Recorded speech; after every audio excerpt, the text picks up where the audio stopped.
In Unit 7, we're going to cover Ohio consumer protection laws, documentary service fees, advertising regulations, and I'm also going to talk about how to export motor vehicles. Let's go ahead and get started with Ohio's consumer protection laws. As stated a little earlier in the course, the Ohio Attorney General's Office is not only the leading law enforcement division in the state, they have very important roles of protecting consumers from fraudulent business practices, and they have several consumer protection laws. The cornerstone of Ohio consumer law is the Consumer Sales Practices Act, which protects individual consumers from unfair, deceptive, and unconscionable sales practices in connection with consumer transactions. This act includes motor vehicle transactions conducted by licensed motor vehicle dealers like you. If you would like to download the entire Consumer Sales Practices Act manual, you can do that by visiting the ohiodealer.com website. Scroll down to the Ohio Dealer License Forms link, and you'll be able to view that entire manual. But I do want to cover some of the most important components of the Consumer Protection Act. And here is an overview of the consumer protection laws that directly affect the operation of an Ohio dealership. Please note that additional laws may apply as well. The Credit Card Reporting Act prohibits sellers from giving out consumer social security numbers, credit card account numbers, expiration dates, and other personal information. The Credit Card Truncation Act prohibits sellers from printing credit card expiration dates of more than 5 digits on a consumer's credit card number or receipt. The Motor Vehicle Collision Repair Operators Act requires registration and insurance for people who repair vehicles that have been damaged in collisions. So you would definitely need to be aware of that if you have a repair shop as well. The Odometer Rollback and Disclosure Act makes it illegal to alter or conceal the mileage reading of a vehicle, and that creates a $1,000 state penalty for tampering with the odometer. That is in addition to the more extensive federal fines. It requires written notice of odometer repair as well. The Security Breach Notification Act requires sellers to notify consumers if a security breach puts their personal information at risk for identity theft or other fraud. The Certificate of Motor Vehicle Title Act. This gives consumers the unconditional right to cancel their vehicle purchase if a dealer does not deliver their title within 40 days of the purchase. And this is the law that also created the Title Defect Rescission Fund that allows you to sell motor vehicles immediately upon possession of the vehicle, even if you don't have possession of the title. The Consumer Sales Practices Act protects consumers from deceptive advertising and other types of fraud. It prohibits sellers from taking advantage of a consumer's illiteracy, mental or physical disability, or the inability to understand the terms of a sale or a motor vehicle contract. It also makes it illegal for sellers to misrepresent the nature of their products, the price of their goods, or the terms of a transaction. The Lemon Law.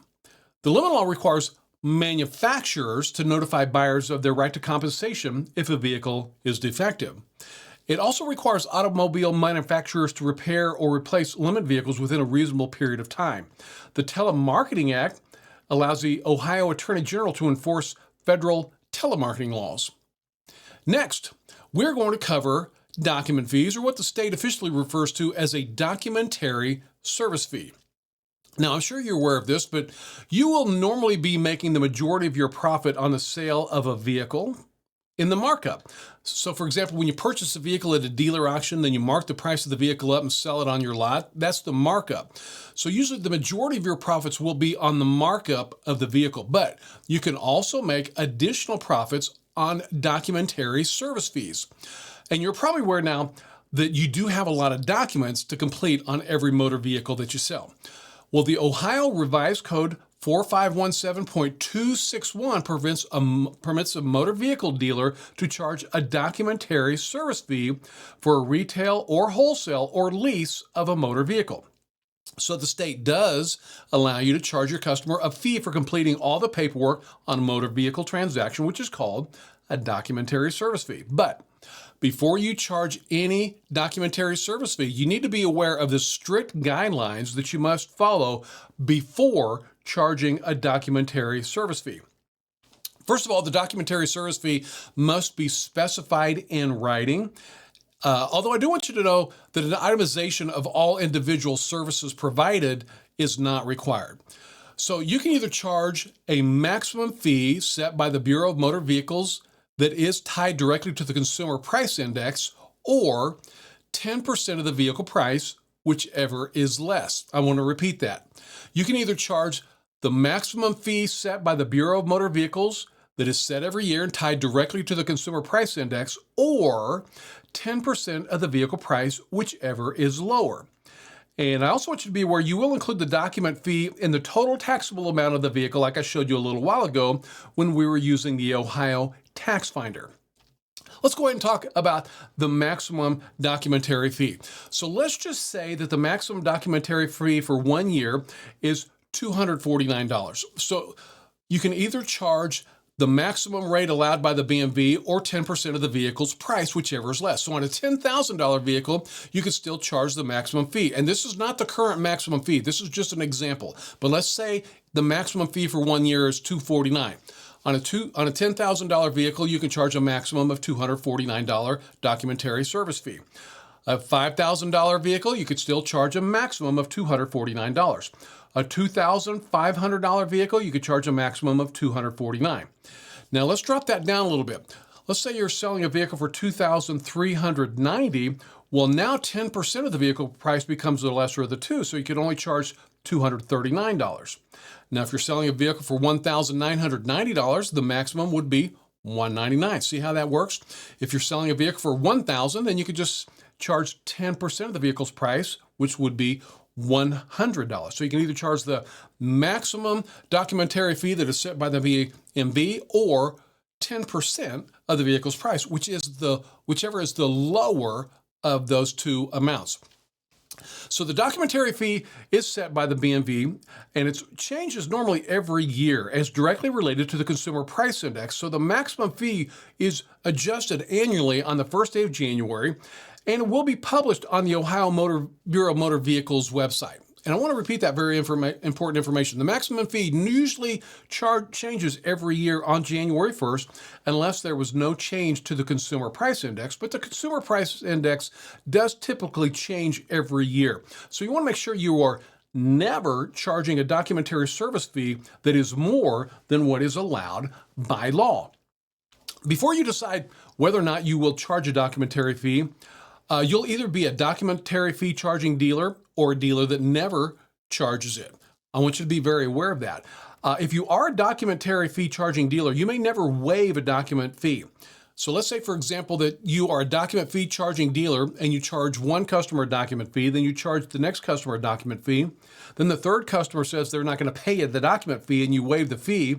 Well, if you think about that scenario, you charge the previous customers additional fees that were not charged to later customers, and that would give the previous customers legal recourse against you. So let's say, for example, you do have a customer that's pounding their fist on the table in your office and they're stating they are not paying any document fee. Well, they are going to pay that document fee. You can never waive the fee. However, you could lower the price of the vehicle to an amount that would equal the elimination of the document fee. But once again, if you are a document fee charging dealer, you cannot waive that document fee. So you will charge that document fee to every retail customer, or you can do it to wholesale dealers as well. So please remember, if the maximum rate changes, which usually it will, the adjustment will take place on January 1st and remain in effect till December 31st of the same year. So one way you can find out is by calling the dealer licensing section in Columbus at 614-752-7636 to find out the maximum fee that will be charged for that year. Remember, you may never, ever charge more than the maximum fee that's set every year. Now, another easy way is if you just visit the BMV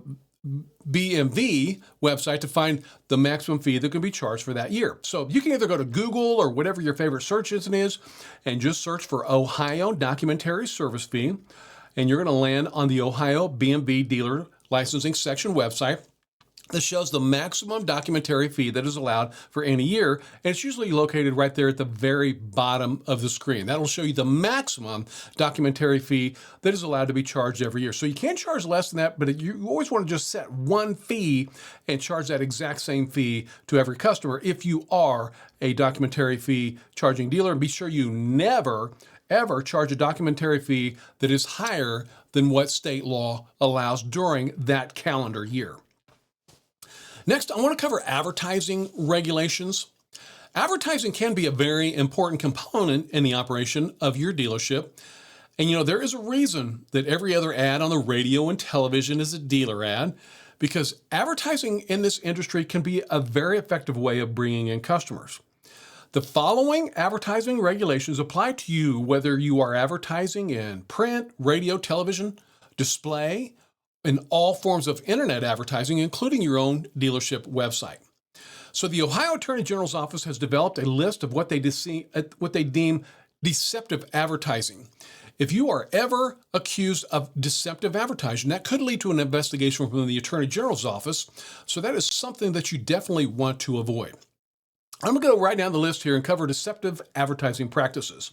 The use of inaccurate photographs when advertising specific automobiles is deceptive. So let's say you're running a great big photograph ad in the Cleveland Plain dealer, and you've got a beautiful picture of a late model Cadillac Escalade that's only $5,000, but the vehicle you actually have on your lot is a dented up 1996 Chevy Tahoe. Well, that's a deceptive photograph, so you can never do that.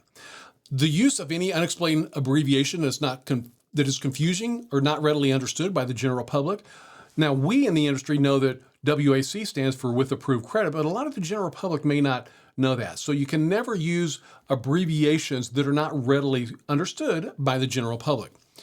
The use of terms specially selected, valued customer, or similar terms is deceptive if the consumer has not been specifically targeted with the advertisement. Say, for example, maybe by like a direct mail piece. It's deceptive to use one or more asterisks, which disclaims or confuses or contradicts the message of the original advertisement. Falsely implying that a dealer can sell vehicles at lower prices than other dealers as a result of its size, inventory, or sales volume is actually unfair and deceptive. Using factory outlet, factory authorized sale, special purchase, or other similar terms to imply that you as a dealer has a special relationship with the manufacturer that is greater than what other dealers have is unfair and deceptive as well. The use of liquidation sale, closeout sale, or similar terms used to create the impression that you're going to go out of business. So you never want to run a going out of business sale unless you are, in fact, going out of business. I hope that is a sale that you never ever run. Using repossession sales, seized vehicles, or other similar terms to induce the belief that vehicles were obtained through repossession or seizure or sold at lower prices is unfair and deceptive unless it is true. It's also deceptive for a dealer to offer a vehicle at a specific price and fail to make that vehicle available for sale. If an advertised vehicle is not in stock, the advertisement must specify that that vehicle is not in stock and may possibly have to be ordered or bought at a dealer auction or something like that. An advertisement that fails to disclose the duration of a limited time offer. Also, advertising free items that are not free. You can't run, say, for example, a big radio ad telling everyone to come in for free hot dogs. And then when someone comes in wanting a free hot dog, you tell them they've got to take a test drive first. That would be deceptive because they would have had to have qualified for the free item, which is never allowed. The use of lowest prices, guaranteed lowest prices, prices lower than anyone else, or similar terms are unfair and deceptive unless those claims can be substantiated, which would be very difficult to do. Comparing the offering price to the dealer's cost or the actual cost or the cost is deceptive due to the difficulty in determining the dealer's actual net costs. It's also deceptive to use the word rust proofing in any ad. You may no longer advertise rust proofing. And I want you to be aware of this very important information that must be included in all of your ads. If a current or previous model year vehicle is used, you must disclose the words used, previously owned, or pre-owned. I want to repeat that very important information. If a current or previous model year vehicle is used, you must disclose the words used, previously owned, or pre-owned. Since you're going to be a used motor vehicles dealer selling only used vehicles, you must have the words used, previously owned, or pre-owned in every one of your ads. So I want you to be aware of that. I also want you to be aware that all motor vehicle invoice advertisements in the state must clearly and conspicuously disclose that the factory invoice may not reflect the dealer's actual costs. So how many times have you heard that dealer ad that says something like, we're selling all of our vehicles for a penny over invoice? Well, I guarantee you there's no dealer in the state selling a vehicle for a penny profit. But dealers are actually allowed to create invoices as long as they state that the factory invoice may not reflect the dealer's actual costs. And this law would normally apply to franchisors that are selling new motor vehicles, so please do keep that in mind. Next, I want to talk about bait and switch advertising. Bait and switch advertising is never allowed. And I want to give you an example of this to help you comply. Let's say, for example, you advertise a 2024 Corvette in your local paper or local website, and the very first person that comes in, they love it and they buy it, and now that 2024 Corvette is gone.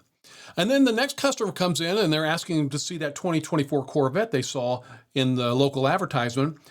Then you'll need to say something like, "I'm sorry we sold that Corvette you were interested in. I'll contact you when we get another one just like it." And that's really all you want to say.